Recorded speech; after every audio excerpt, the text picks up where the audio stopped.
शिव शिवो वेदो वेदज्ञायस्तदा शिवम् अस्मात् नित्यप्रयोक्तेन वेद एव स्तदा पठेत् हरिः ओम्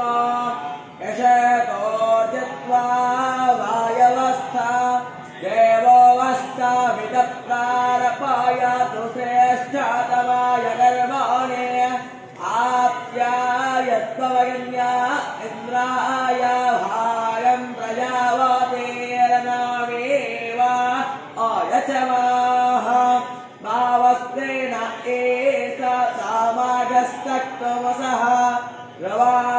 अस्मिन् गोपातवस्यातवहेः अजावानरुच्याः वायुस्सा विश्वकर्मायो नगते समवायो नगते कसमै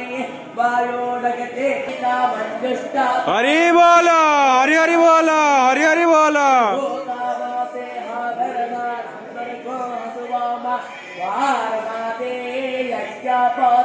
यज्ञापतरवारसेता समेधार्मिन्नो वस्यता घृतैवोधा गता तेथेऽम्मा आस्मिन्नाहर्यायो होतना सामिद्धाय स्तोतिषे कृतं तीव्रं यो होतना अग्नये यादवेदसे तं त्वा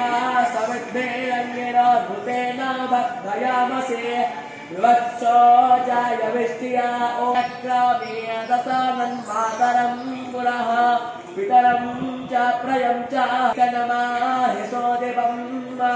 ॐ